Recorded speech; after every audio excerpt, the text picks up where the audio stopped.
Bismillahirrahmanirrahim. Assalamualaikum warahmatullahi wabarakatuh. Allahumma salli wa sallim ala sayyidina Muhammad. Alhamdulillah dan syukur kita kepada Allah Subhanahu Wa Taala kerana kita masih diberi peluang untuk kita hari ini bersama-sama kita berkongsi ilmu, dan pada hari ini insya-Allah saya akan berkongsi sedikit tentang kanser rahim. Sebenarnya kanser rahim ni merupakan kanser yang nombor 2 tertinggi sekali selepas penyakit jantung, dan biasa kanser rahim ni terjadi kepada di kalangan wanita dan terjadi di reproductive system wanita.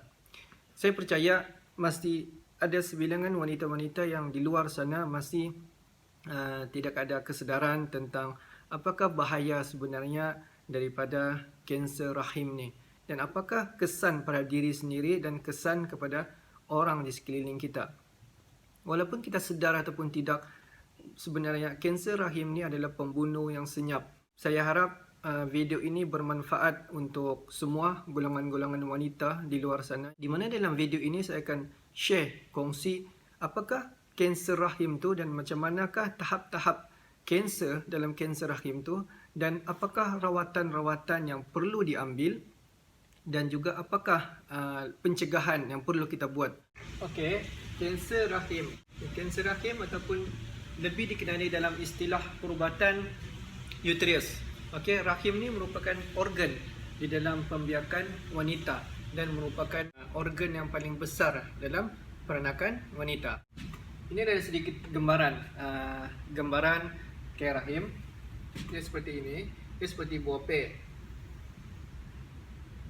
Okey. Okey. Di sini adalah tube fallopian. Okey. Okey, di sini ada ovari kiri dan kanan. Okey, gambarannya seperti ini. Okey, ini adalah faraj dan ini adalah pangkal rahim. Okey. Dan ini adalah ovari yang bersambung dengan tube fallopian. Okey. Ini ovari. Ini tube fallopian. Tube fallopian. Okey, kiri dan kanan. Okey, dan ini adalah rahim. Okey.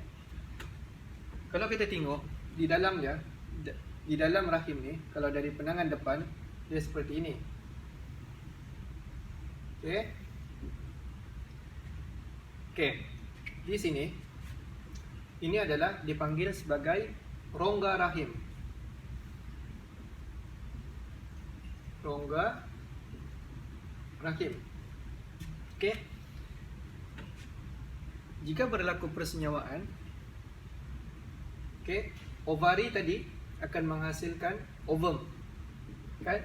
Dia akan menghasilkan ovum, dan apabila sperm masuk, dia masuk sperm dan juga ovum tadi akan berjumpa di tube fallopian dan akan dibawa kembali ke bahagian rongga rahim di sini, dan akan berlaku dah implementasi di sini. Okey, kita lihat sedikit sebagai gambaran. Dan juga di dalam sini, kalau kita tengok, dia macam ni. Okey. Kawasan yang berwarna merah ni, okey, kawasan yang berwarna merah dalam ni, dia dikenali sebagai ini, dikenali sebagai endometrium. Okey. Di dalam endometrium ni, okey, di dalam kitaran haid wanita yang sempurna, dia ikut tarikh kesuburan. Apabila kawasan sini, yang kawasan merah ni, apabila dia akan menebal dan dia akan jatuh sebagai haid. Okey, kawasan ni tadi dia akan menebal. Okey, dia akan menebal setiap bulan, dia akan berlaku setiap bulan. Kawasan ni akan menebal dan dia akan jatuh sebagai haid. Okey. Kawasannya akan berlaku sekiranya tiada apa-apa persenyawaan kehamilan berlaku. Jika persenyawaan ataupun kehamilan berlaku, maknanya kitaran haid tidak akan berlaku di sini. Okey, kalau kita tengok semua gambaran ni, rahim ni dia terbagi kepada beberapa komponen, iaitu komponen yang pertama adalah endometrium, dan juga yang kedua adalah terdiri daripada dinding rahim. Di mana dinding rahim ni dia dibina daripada smooth muscle yang lembut. Okey, alright. Kalau kita zoom sebenarnya di kawasan endometrium ni, di sini kalau kita zoom sebenarnya dia akan jadi macam ni. Alright. Okey. Di mana sel-sel dia ni, kelenjar-kelenjar dia terbina seperti ini. Okey, ini adalah di kawasan endometrium. Okey. Okey, dia macam ni. Di sini endometrium. Okey. Okey. Ini adalah kawasan yang berwarna merah ni adalah endometrium. Endometrium di dalam ni endometrium ni. Okey. Kalau kita tengok, ini adalah endometrium. Okey. Di mana di kawasan permukaan ni, sel epithelium sel, di mana sel-sel epithelium ni terdiri daripada sel-sel kolumna ataupun sel-sel glandula sel. Alright. Okey, ini adalah sel pertama dalam endometrium. Dan di bawah ni adalah dinding rahim. Okey. Dan di dalam ni adalah endometrium stroma. Alright. Okey, secara kesimpulan dia, sebenarnya endometrium ni komponen utama dia adalah sel epithelium dan juga endometrium stroma. Itu adalah komponen utama untuk endometrium. Tapi kalau secara kesimpulan dia, komponen utama dalam rahim untuk endometrium dia terbagi kepada 3, iaitu sel epithelium, dinding sel, dan juga endometrium stroma. Okey. Okey, di mana kanser cervix sebenarnya berlaku hanyalah daripada 2 punca, iaitu daripada sel epithelium dan juga daripada dinding sel dan juga endometrium stroma. Okey. Di sini kalau kita dapat tengok, kanser rahim ni dia berpunca daripada sel epithelium. Okey, di mana sel epithelium ni dia dikenali sebagai epithelium cancer ataupun endometrial carcinoma. Itu adalah punca berlakunya kanser rahim. Dan yang kedua, dia dikenali sebagai kanser sarkoma. Okey, di mana kanser sarkoma ni, di mana sel kita jumpa daripada dinding rahim tu, dia dipanggil sebagai leiomyosarcoma.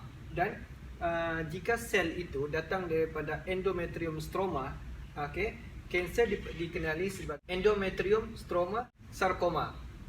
Okey.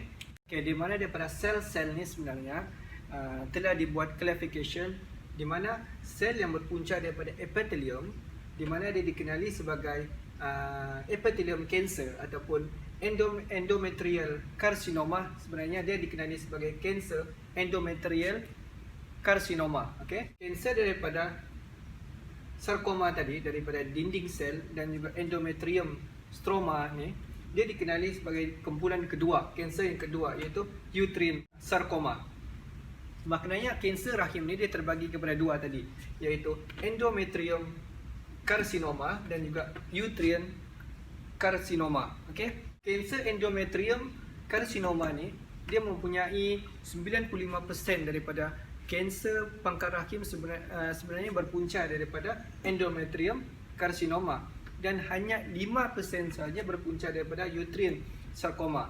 Sebenarnya uterine sarcoma ni sebenarnya kanser dia lagi bahaya berbanding dengan endometrium karsinoma. Dan untuk kedua-dua jenis kanser ni tadi, kanser pangkal rahim, sebenarnya rawatan dia pun berlainan sebenarnya. Rawatan jenis endometrium karsinoma lain dan juga uterine karsinoma, cara rawatan lain. Okey, daripada kanser rahim tu, sebenarnya kanser endometrium adalah kanser yang utama dalam kanser rahim yang sering berlaku kepada kaum wanita. Kanser endometrium adalah disebabkan oleh sel epithelium, di mana kanser endometrium selalu terjadi sebanyak 95%. Dan kanser endometrium dia terbagi kepada dua jenis, iaitu type 1 dan type 2. Di mana type 1 ni 85% selalu terjadi daripada kanser endometrium dan hanya 15% berlaku di type 2. Apakah type 2 ni? Type 2 ni di mana dia biasa terjadi kepada wanita yang sudah putus haid, yang sudah capai umur menopause, yang 40 tahun, 50 tahun ke atas. Dan juga biasanya kanser yang lebih biasa type 2 ni, biasanya kanser jenis yang selalu terjadi adalah dia lebih ganas lagi. Kanser ni lebih ganas lagi berbanding dengan type 1. Di mana rawatan untuk kanser type 2 dalam kanser endometrium type 2 ni dia berlainan. Cara operation dia berbanding dengan type 2. Type 2 sebanyak 95% selalu terjadi. Sebab apa type 1 ni berlaku? Sebab apabila peningkatan hormon estrogen pada wanita secara berpanjangan dalam tempoh yang panjang berlaku, pasal itulah terjadinya kanser endometrium type 1. Dan apakah risiko-risiko sebenarnya yang biasa terjadi untuk type 1 ni? Dia daripada obesity. Perempuan yang obesity ataupun berat badan yang berlebihan, sebenarnya dia selalu terjadi besar kemungkinan. Dan juga tidak mempunyai anak. Yang tidak mempunyai anak ni sama ada dia ada masalah kesuburan ataupun hanya mempunyai satu anak sahaja pun sebenarnya dia mempunyai chance untuk mendapat kanser endometrium type 1. Sebenarnya lambat umur menopause dan juga masa maksud di sini lambat umur menopause ni adalah masa datang haid sudah capai umur 50. Maksud dia apabila umur sudah mencapai 50 tahun masih lagi kitaran haid dia masih masih seperti biasa. Dan juga pendarahan haid ketika usia menopause. Maknanya bila di hujung-hujung ketika hendak putus haid tu dalam umur 50, dia masih lagi pendarahan yang banyak. Wanita-wanita yang mengalami diabetes, itu pun risiko yang tinggi dan juga mempunyai tekanan darah yang tinggi. Lepas tu yang wanita-wanita yang makan hormon tanpa pengawasan daripada doktor, dan juga prakanser dan juga yang mengalami masalah kesuburan. Itu yang masalah yang tadilah, yang tidak mempunyai anak ataupun sebagainya. Apakah gejala-gejala sebenarnya? Apakah gejala-gejala daripada kanser endometrium type 1 ni? Gejala-gejala dia apabila patient tu daripada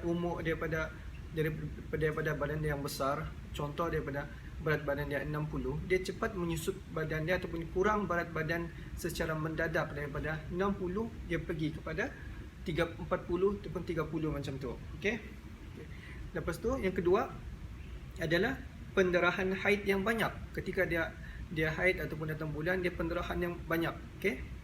Dan lepas tu keluar lendir yang berbau ataupun darah keluar ketika haid yang berbau. Lepas tu sakit di bahagian ari-ari. Biasa bahagian ari-ari ni adalah di atas pusat, bahagian sakit. Lepas tu kurang selera makan.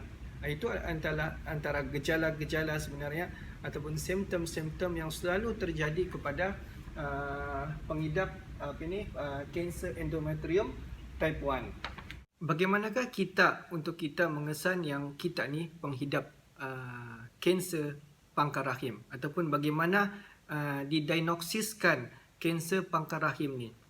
Di sini ada 6 cara macam mana kanser pangkal rahim ni didiagnosis. Di mana yang pertama adalah melalui ujian pap smear. Di mana ujian pap smear ni dia dibuat adalah untuk mengesan perubahan sel-sel daripada normal dia berubah ke yang abnormal. Daripada normal dia berubah kepada abnormal. Itu adalah ujian pap smear. Dan ujian yang kedua adalah dipanggil sebagai kolposkopi. Di mana kolposkopi ni alat khas, dia membesarkan image di sel pangkal rahim ataupun faraj seperti mikroskop. Yang ketiga adalah tes biopsi, di mana biopsi ni pengendalian tisu yang diambil akan dicek di bawah mikroskop. Okay. Keempat adalah tes menggunakan sitoskopi, di mana sitoskopi ni pesakit diberi ubat pelali ataupun bius sebelum prosedur dibuat, di mana dia digunakan untuk mengesan sama ada darah telah merebak ke organ lain ataupun belum. Yang kelima adalah imbasan komputer tomografi. Biasanya imbasan komputer tomografi ni dia imbasan CT membentuk gambar 3D ataupun 3 dimensi menggunakan sinaran X. Keenam adalah menggunakan magnetic resonance image, di mana ujian ini dibuat sama ada imbasan CT tapi kuasa magnet yang berkurang sinar X dia untuk membentuk image yang lebih jelas dan lengkap. Dia berbeza daripada yang kelima tadi, iaitu imbasan komputer tomografi. Rawatan pangkal rahim ataupun dia dikenali sebagai dysplasia. Dysplasia ni jika wanita disahkan menghadapi dysplasia ataupun wanita tersebut perlu rawatan ataupun pembuangan sel-sel yang tidak normal dari pangkal rahim. Dalam kes yang ringan, biasa dia hanya ujian pap smear secara berkala itu saja dilakukan. Tetapi apabila kes menjadi lebih teruk, telah merebak, dia menggunakan perlu pembuangan sel yang abnormal tersebut. Dia menggunakan 3 kaedah, iaitu cryosurgery, iaitu pembekuan, pembakaran dan juga laser. Itu adalah kaedah-kaedah yang digunakan.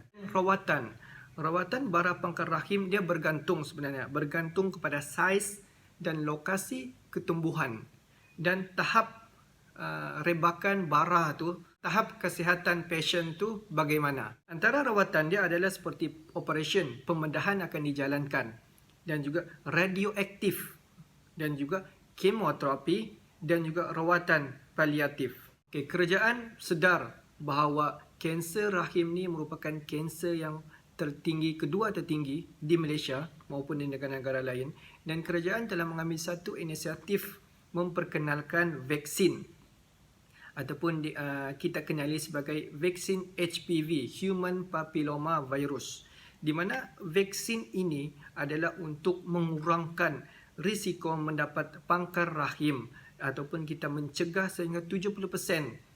Dan vaksin HPV ini terbagi kepada 2, Gardasil dan juga Cervarix. Vaksin ini menghalang wanita dijangkiti oleh kuman HPV.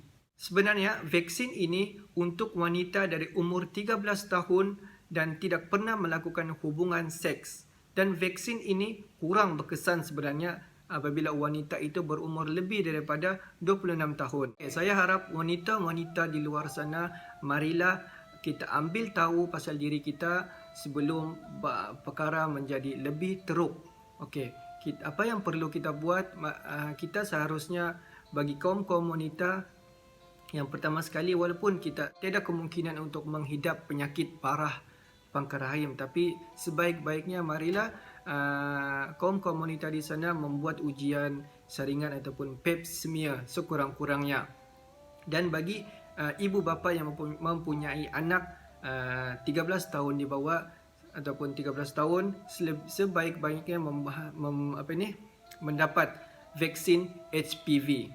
Okey. Marilah sama-sama kita membendung ataupun kita mencegah diri kita ataupun orang-orang di sekeliling kita daripada penyakit pangkal rahim.